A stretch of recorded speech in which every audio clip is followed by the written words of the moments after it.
Bonjour à toi et bienvenue dans cet épisode 5 de la série Dans la tête d'un trader. Donc je le rappelle, hein, c'est une série qui a pour but de t'expliquer ce qui se passe dans ma tête lors de certaines prises de position. Donc de l'analyse technique jusqu'à la prise de position, au management de trade. T'expliquer donc du coup techniquement pourquoi je suis rentré, ok, ce que je me suis dit dans ma tête avant de rentrer en position. Mais également, dans cette vidéo là, on va voir l'aspect fondamental. Ça va concerner Nvidia, d'accord, deux positions que j'ai pris, ok, deux belles positions, tu le verras, qui ont fait un bon petit rendement. Et la particularité de cet épisode là, c'est que je vais intégrer également une notion fondamentale de pourquoi je m'attendais à ce que Nvidia prenne en valeur. Donc techniquement, je vais te l'expliquer aussi, mais il va également y avoir un aspect fondamental. L'objectif de cette série de vidéos, c'est de vraiment que tu comprennes comment un trader doit travailler et te faire prendre conscience que ce n'est pas seulement trader certaines bougies, certains patterns, qu'en fait un trade ça se construit de A à Z, ok, de la haute time frame jusqu'à la petite time frame, enfin jusqu'à la time frame dans laquelle tu souhaites trader, donc s'il y a un aspect technique mais aussi un aspect fondamental, ok, et que tu puisses voir comment moi j'applique ce que j'apprends donc sur mon Discord à mes élèves. Tu as le lien dans la description d'ailleurs, le Discord est gratuit. Si tu veux nous rejoindre et poser tes questions, etc., t'es le bienvenu. Et voilà, le but c'est aussi que tu vois comment moi j'applique les concepts sur les marchés en réel et d'être en fait dans ma tête pour savoir ce qui se passe quand je prends une position. Donc pour l'aspect technique, qu'est-ce que j'ai vu? Donc je suis rentré en position le 10 septembre 2024 et qu'est-ce que j'ai vu? Quelques jours avant, j'ai vu que le prix, donc on va aller en weekly, d'accord, le prix de Nvidia était dans une phase qu'on appelle de distribution, ok. Donc une phase de distribution, c'est une manipulation de marché où on va s'attendre à des plus bas, d'accord. Donc une distribution, c'est généralement un ralentissement, une prise de liquidité, un BOS, et puis après le prix qui part, ok. Ça c'est une distribution. Une accumulation, c'est l'inverse, une manipulation, donc un ralentissement, une liquidation, un BOS et le prix part. Et donc du coup là on a la première phase de la distribution, ok, donc on voit que le prix ralentit, ok, il est moins impulsif, il y a une trendline, et donc du coup la phase numéro 2 d'une distribution c'est une liquidation. Une liquidation, là ça implique quoi? Une hausse du prix, d'accord, pour venir liquider cette trendline là qu'on voit à ce niveau-ci, ça implique une explosion du prix, ok, assez normalement, hein, logiquement, elle est assez impulsive, le prix liquide très rapidement, d'accord. Donc ça c'est ce que j'ai vu en weekly. En daily, j'ai vu que le prix, donc on a fait un retracement, d'accord, hein, on a fait un retracement baissier, ok, on avait un high, un low, un high, un low, un high, un low, et là on a fait un BOS, ok, on a cassé la structure. On est venu rajouter un point de touche à ce niveau-ci, à cette trendline là. Donc là, tu le vois, hein, il y a un point de touche là, deux points de touche, trois points de touche. Donc là, tu as tous les petites banques, les petits fonds d'investissement, les particuliers, tout ça, qui tradent support, résistance, trendline, etc., qui se placent en vente à ce niveau-ci, ok, sur la trendline, avec un stop loss globalement au-dessus de ce high là. Et ils viennent chercher les plus bas. Donc là, ok, ils sont en profit, très bien, sauf qu'il y en a beaucoup qui se placent, qui ont du FOMO, qui ont peur de louper le mouvement, qui se placent. Ils ne sont pas tous placés là, il y en a qui continuent à se placer là, ici, ici, ici, ici. Et donc du coup, il y a beaucoup de contreparties là-haut, ok. Il y a beaucoup de contreparties là-haut que les institutions vont chercher à venir récupérer. Donc c'est intéressant parce que du coup, ça conflue totalement avec la phase de distribution qu'on attend, ok. Et on a le prix qui fait un BO associé et retrace à la zone initial, donc le POI initial à ce niveau-ci en daily, ok. Donc c'est un mouvement d'ampleur daily, d'accord, hein, parce qu'on a à peu près 8 bougies. La hausse là, ça fait 8 bougies, donc 1, 2, 3, 4, 5, 6, 7, 8 bougies, ok. Donc là, de là jusqu'à là, on a 8 bougies, donc c'est un mouvement qui fait sens pour du daily. Donc du coup, ça va être une zone qui va m'intéresser pour venir chercher des plus hauts, ok. Parce que si on a cette trendline là qui est intacte. Donc du coup, je suis allé sur du 1 heure à peu près, ok, pour venir chercher une accumulation, pour pouvoir rentrer en position le plus précisément possible. Et du coup, qu'est-ce que j'ai vu dans cette zone là? J'ai vu que tout pareil, ok, mais dans la plus petite time frame, ok, le marché est fractal, donc les concepts qui existent sur du monthly, weekly, daily sont aussi valables sur du 1 heure, 15 minutes, 10 minutes, 5 minutes, etc. Qu'est-ce qu'on voit? On voit une belle accumulation à ce niveau-ci, ok, donc on a le prix qui ralentit, on a une liquidation impulsive, un BOS, et donc du coup je suis rentré en position à ce niveau-ci, ok, parce que bref, là la trading range c'est le point qui m'intéresse pour sortir mon risque, et donc du coup ça m'intéressait pas de rentrer trop proche de la trading range. J'ai attendu que le prix vienne faire une correction pour pouvoir avoir de la place jusqu'à la trading range pour pouvoir sortir mon risque. Donc du coup le prix est venu voilà, faire des plus hauts. J'ai managé mon trade à ce niveau-ci. Ok. Alors je vais essayer de me rappeler au mieux d'où j'ai managé le trade, parce que là aujourd'hui à l'heure où je tourne la vidéo, on est le 16 octobre. Là où je suis rentré en position c'était le 10 septembre, hein, donc c'était il y a plus d'un mois. Donc j'essaie de me souvenir au mieux de comment j'ai managé le trade. en évitant de dire des bêtises. Là, quand le prix est venu faire des plus hauts, j'ai sorti mon risque totalement. Ok, j'ai mis mon stop loss à ce niveau-ci. Comme ça, je n'avais plus aucun risque dans le trade. Et donc, du coup, moi, je targetais l'order flow à ce niveau-ci. Ok, donc les plus hauts de ce mouvement-là. Donc là, on a quoi? On a une impulsion, correction. Et on va avoir une impulsion, donc la suite logique du prix, c'est qu'ils viennent chercher l'order flow à ce niveau-ci, qui est pile au niveau de la trendline. Qu'on le rappelle, le prix devrait venir mitigated, ok, venir chercher. À partir de là, on a le prix qui est bien parti impulsivement. On est venu sortir son risque. Et on a, donc bon, moi je suis très patient, hein. Une fois que j'ai sorti mon risque, j'ai un management de trade assez, on va dire, passif, entre guillemets, pour maximiser mes chances de venir chercher mon TP final, d'accord. L'objectif, c'est pas de venir trail son stop, bouger son stop de là à là. Parce que là, du coup, avec toute cette overextension là, tu as forcément le prix qui va retracer et tu te fais sortir et tu n'iras jamais chercher un TP final. Donc là, du coup, moi, à partir de ce moment-là, je trade tout ce qui est réaccumulation, redistribution. Okay, donc si je vois que le prix fait un ralentissement, liquidation et qui part, bah là, on a remanipulé, ok, on a protégé ce lot en venant faire une accumulation. Et donc, du coup, je peux ensuite bouger le stop loss. Okay. Là, c'est exactement ce qu'on a, d'accord. Donc, à partir de là, quand le prix est venu faire des plus hauts, donc quand le prix est venu casser là, j'ai managé mon stop loss. Ok, donc, hop, voilà. Là, j'ai managé mon stop loss à ce niveau-ci. Ok, très très bien. Et quand le prix a atteint cette zone-là, ok, donc tu le vois, hein, c'est le POI initial de tout ce mouvement-là, c'est un POI 2 heures. Pour me protéger de quelque chose qui pourrait ressembler à rajouter un point de touche à cette trendline et venir faire des plus bas, parce que c'est possible, hein. On ne sait pas hein, si le prix va venir liquider, parce que là on a un point de touche, 2 points de touche, 3 points de touche, ok, et on ne sait pas si le prix va venir liquider maintenant ou s'il va rajouter un 4e point de touche et venir chuter, ok. Donc du coup, pour me protéger, j'ai décidé de manager mon stop loss, ok. Donc là je l'ai passé de là à là où tu le vois actuellement, ok. Et là malheureusement, il me semble que c'est là où je me suis fait sortir, voilà, exactement, tu vois, là il rajoute pile poil un point de touche, une quatrième point de touche à ce niveau-ci, et il vient ensuite, il me semble, me sortir, voilà, à quelques points près, à 0,50%, 0,25%, ouais, 0,50%, ouais, c'est ça. À 0,50% près, il vient me chercher mon stop loss. Et après, bah voilà, là, bon, j'ai quand même pris un premier gain de 1,55 R. Ok, donc moi je risque 1% par trade, donc ça m'a fait 1,55%, d'accord, en 21 jours. Bon, c'est pas la performance du siècle, mais bon, voilà, hein, je prends, hein, c'est comme ça. Des fois, le trading, tu fais pas plus 10% en un jour, hein, c'est pas toujours comme ça. Mais par contre, je suis re-rentré en position, étant donné qu'il y avait un setup qui m'intéressait. Qu'est-ce que tu peux voir à ce niveau-ci? On vient créer un point de touche, 2 points de touche, 3 points de touche. Donc ici, il y a tous les petits fonds d'investissement, petites banques, les particuliers qui tradent support restance qui rentrent comme ça en achat, avec un stop loss globalement ici ou vers là. Ils se font liquider à ce niveau-ci, donc il y a énormément de contrepartie qui est récupérée à ce niveau-ci, pile poil à l'endroit où je me suis fait sortir. D'ailleurs, c'était peut-être une petite erreur de ma part, le de management là. Mais bon, soit, ça arrive de faire des erreurs, hein. Le tout c'est de s'en rendre compte. J'avais le stop loss placé au même endroit que là où il y avait tous les retails. Donc du coup, bon, c'est peut-être une petite erreur de ma part, mais bon, je m'en suis rendu compte et je ferai attention la prochaine fois. Et du coup, j'ai pu re-rentrer là, au BOS, à ce niveau-ci. Et donc du coup, le prix vient exploser à la hausse.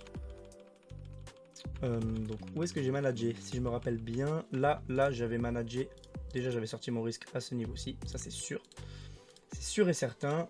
Le prix vient faire des plus hauts, on liquide cette fameuse trendline là, ok. Mais donc du coup, pour valider ce qui pourrait être une grosse distribution, normalement le prix devrait venir liquider jusqu'au plus haut ici, jusqu'à l'order flow. Pourquoi? Parce que également ça fait un point psychologique, d'accord. On sait que là, les institutions préparent des plus bas, ok. Notamment, il va y avoir une récession qui va arriver dans quelques mois, donc normalement tout ce qui est stock market devrait bien chuter.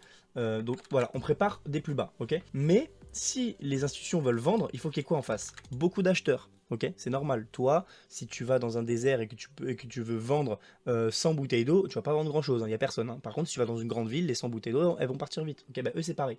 Ils veulent vendre, donc il faut des acheteurs en face. Et quoi de mieux que pour qu'il y ait beaucoup d'acheteurs, que le prix de Nvidia atteigne ses plus hauts et que les médias, hein, qui sont manipulés par les institutions encore une fois, disent oh voilà, Nvidia est au plus haut, l'entreprise est repartie pour un bull run, etc., etc. Tu vas voir ça, tu vas entendre ça partout sur tous les médias économiques, financiers, etc. T'as énormément de personnes qui vont se dire bon ben voilà, parfait, Nvidia est reparti, on va reparler de l'intelligence artificielle à gogo, bref ça va être un cirque complet, et t'as tout le monde qui va vouloir acheter. Et donc du coup à partir de ce moment là, t'as tout le monde qui va acheter quand le prix va être au plus haut, et les institutions eux ils vont pouvoir vendre. et faire pousser les marchés vers le bas. Et puis après c'est un cycle, hein. Le marché va chuter, tu vas avoir des articles comme quoi oui Nvidia, tu vas entendre parler de certains trucs par rapport à l'entreprise, etc. Les gens vont paniquer, ils vont vendre, et ben ils vont vendre à qui? Aux institutions qui eux vont pouvoir acheter et repousser le marché vers le haut. Et c'est un cycle, c'est comme ça, ok? Donc c'est pour ça que moi le prix je l'attends au plus haut, pour que justement ça rajoute un point psychologique pour que tout le monde achète en fait, et que les institutions puissent vendre, ok? Donc du coup c'est pour ça que je n'ai pas récupéré tous mes profits à ce niveau-ci quand la trendline a été liquidée. Il y en a certains qui auraient pu le faire, moi j'attends vraiment des plus hauts à ce moment-là, ok? Voilà, le prix, bon voilà, là c'est une bougie, c'est 1 heure, hein, donc voilà, j'ai le temps hein, de voir le prix bouger. Là à ce niveau-ci j'ai managé mon trade, ok? Pourquoi? Parce que tu vois que là on est qu'à, hop on va bouger ça, on est qu'à 4,6% du TP final. Par contre, de mon stop loss, on est à 11%. Donc en fait, je vais risquer de perdre 11,6% latent juste pour tenter d'en gagner 4,5. Ça ne vaut pas le coup, ok? Toi, tu vas pas jouer pile ou face. Si tu gagnes, tu vas gagner 10 euros. Si tu perds, tu vas perdre 50 euros. Ça n'a pas de sens, ok? L'objectif, c'est de gagner autant que ce que tu risques, ok? C'est normal. Donc du coup, qu'est-ce que j'ai fait? J'ai tracé une Fibo, ok? J'ai tracé une Fibo à ce niveau-ci. Boum, voilà, il me semble que je l'avais, voilà, ici. Et qu'est-ce qu'on voit ici? La Fibo, donc j'ai mis la Fibo au TP final ici, et j'ai mis la Fibo à ce point-là, et on voit que le prix est à peu près 50%. Donc il y a autant de distance entre ici et ici, qu'entre le prix et mon stop loss. Donc du coup, le meilleur endroit pour mettre le TP final, le stop loss, pardon, c'est ici. Et ensuite, j'ai vu que le marché a bien évolué. Ok. Donc ici, on voit qu'on a une réaccumulation, d'accord? On voit que le prix il vient ralentir, liquider et il part. Donc du coup, là j'ai mis mon stop loss ici. Hop, parfait. Le prix est venu faire des plus hauts et voilà. Et là pareil, ok? Quand le prix il en était là, donc là c'est le stop loss là où je me suis fait sortir, d'accord? Mais quand le prix il en était là ici, tu vois que ça n'a aucun sens de risquer 6% de gain latent, d'accord? C'est-à-dire que si le marché il se retourne à ce niveau-ci qui vient me sortir ici, ben, je perds tout ça, ok, qui était dans ma poche de base, enfin qui était en gain. Je vais risquer 6% pour essayer de gagner seulement, même pas allez, 1%, ok? Donc je risque 6 fois plus que ce que je risque de gagner si je clôture la position à l'instant T. Donc du coup ce que j'ai fait c'est que j'ai bougé mon stop loss à ce niveau-ci, là où il était, là où il est, là où je me suis fait sortir, et après je me suis fait sortir à ce niveau-ci, pas de regret, hein, d'accord, hein, c'est pas grave, on était très proche du TP final, et donc du coup je me suis fait sortir à plus 4,5 à peu près, 4,5 R. Donc 4,5 ici, 1,5 ici, ça nous fait un total de plus 6 R, ok, donc plus 6% en un mois et demi, ok, donc 6% en un mois et demi, enfin en un mois, en 34 jours, donc même pas un mois et demi, un mois et 4 jours, ok, en un mois, allez on va arrondir à l'inférieur, en un mois j'ai fait 6% sur ces deux positions là, donc tu vois que ça ne sert à rien, en deux positions j'ai fait mon mois. 6% c'est un bon mois, d'accord, si tu fais ça tous les mois de ton année, tu fais 72% à la fin, hein, si tu fais 6% par mois, hein, à la fin tu fais 72% l'année, c'est énorme, d'accord. Donc 6% en le mois, c'est très très correct. C'est pas la meilleure performance du siècle, mais c'est très correct. Et c'est surtout, il faut que tu prennes conscience que tu vois, en deux positions qui ont duré plusieurs jours, hein, d'accord, j'ai fait un bon mois. Il n'y a pas besoin de prendre 10 positions par jour en scalping ou quoi. Alors si c'est ton style de trading, très bien, mais ça te montre une autre manière de travailler que moi j'apprécie énormément, parce que ça nous permet de mettre en lien la technique et la fondamentale, ce qui est beaucoup plus difficile à faire, voire inutile en scalping. Et moi j'aime bien mettre ensemble, combler la technique et la fondamentale. Et d'ailleurs c'est une belle transition pour vous parler du coup, pour te parler de pourquoi fondamentalement acheter Nvidia m'intéressait. Et du coup pour la partie fondamentale, ce qui m'a intéressé et pourquoi j'ai commencé à m'intéresser à Nvidia, à une potentielle explosion du prix quand le prix il était quelque part par là, c'est que en fait c'est grâce aux options d'achat, on les appelle call et put également, et donc du coup avant toute chose, avant de rentrer dans le vif du sujet, il faut comprendre ce que c'est qu'une option. Une option c'est comme un ticket qui te donne le droit d'acheter ou de vendre une action à un prix fixé, avant une date précise. Par exemple, tu as une option qui te permet d'acheter Nvidia à 120$, si l'action monte au-dessus du prix, bah, du coup tu peux acheter l'option à 120$ au lieu de par exemple 140, 150, donc à partir de ce moment là tu gagnes de l'argent. Par contre si elle va en dessous, ok, si le prix est en dessous de 120$, ton option perd de la valeur et peut même devenir inutile, et donc du coup tu peux perdre de l'argent également, ok. Prenons un exemple hypothétique. Vous possédez des actions Apple en portefeuille et vous souhaitez vous assurer contre une chute de l'action. Vous décidez donc d'acheter un put de strike 130$ et d'échéance 90 jours. Dans les 3 mois qui suivent votre achat de put, vous aurez le droit de revendre vos actions Apple au prix de 130$, quel que soit le prix actuel de l'action, même si celui-ci a chuté violemment. Et pourquoi du coup l'expiration de ces options est importante? Parce qu'en fait, chaque troisième vendredi du mois, on a beaucoup de ces options qui arrivent à échéance. Et en fait, c'est un peu comme le jour de paie, d'accord? Tout le monde a juste ses comptes et ça peut faire bouger les prix des actions de manière significative. Maintenant, je vais te parler de ce que c'est que le gamma et son effet du coup qu'il y a eu sur Nvidia, ce qui a fait que le prix a explosé à la hausse. Imagine que tu es un courtier, d'accord? Et que tu as vendu des options à plein de gens, ok? Pour te protéger, parce que le but quand même, c'est que quoi qu'il arrive, tu gagnes de l'argent, tu vas acheter ou tu vas vendre des actions en fonction de la direction du marché. Comme ça, tu es sûr à chaque fois de te protéger et de pas perdre de l'argent. Ok. Et en fait, le gamma, c'est quoi? Ça représente le nombre d'actions que tu dois acheter ou vendre pour garder un équilibre dans tes positions, pour être à break-even quasiment. Ok.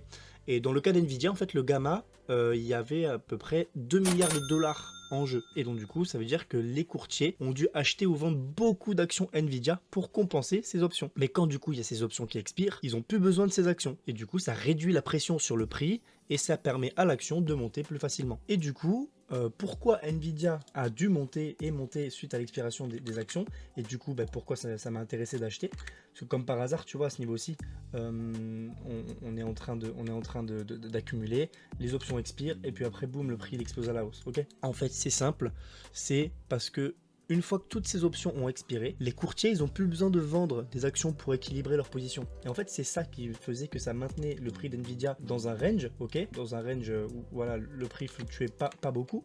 C'est parce qu'en fait, il y a les courtiers qui vendaient des actions, ok.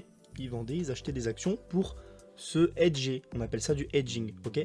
Et donc du coup, le fait que les courtiers, une fois que les options expirent, ne vendent plus d'actions pour équilibrer leur position, c'est comme si tu avais une barrière invisible qui disparaissait et qui laisse le champ libre à l'action pour monter. Tu vois qu'en plus, Nvidia a stagné autour des 120 $ tout le mois de septembre sans vraiment réussir à percer et à augmenter. Et donc, du coup, une fois que cette barrière invisible des courtiers qui vendent et qui achètent des positions pour se hedger, une fois que cette barrière invisible a disparu, on voit que le prix a de nouveau explosé et a gagné quasi du plus bas au plus haut 40%. Et donc du coup, c'est pour ça que ça m'intéressait d'acheter à partir de là, ok? Parce que je savais que les options allaient expirer et que le prix allait être débridé et repartir à la hausse. Ok, fondamentalement parlant. Après, techniquement, on en a parlé juste avant. Il y avait cette trendline là, la distribution au long terme. Bref, je vais pas te refaire la liste. Mais ce qui était intéressant, c'est que tu avais aussi une raison fondamentale derrière. Ok, l'expiration des options. Donc voilà, j'espère que cette vidéo t'a plu, que la partie fondamentale tu l'as compris et que la partie technique tu l'as compris également. Si tu n'as pas compris la partie fondamentale ou pas tout, tu as le lien de mon Discord dans la description. Tu peux rejoindre le Discord, c'est gratuit. Tu peux me poser toutes les questions que tu souhaites, je te répondrai avec plaisir. J'espère surtout que cette vidéo t'a montré l'importance de construire un trade, ok, et que de pas seulement dire oh bah là il y a un BOS, je rentre. Ok, non, un trade ça se construit, c'est là où tu vas avoir le win rate le plus élevé. C'est important également d'allier technique à la fondamentale, mais j'espère que du coup grâce à cette vidéo tu vas faire plus attention à ça. Et puis je te souhaite une bonne fin de journée, une bonne fin de soirée ou une bonne fin de matinée, ça dépend quand est-ce que tu regardes la vidéo. Et puis je te souhaite, je te dis à très bientôt pour de nouvelles vidéos. Ciao ciao.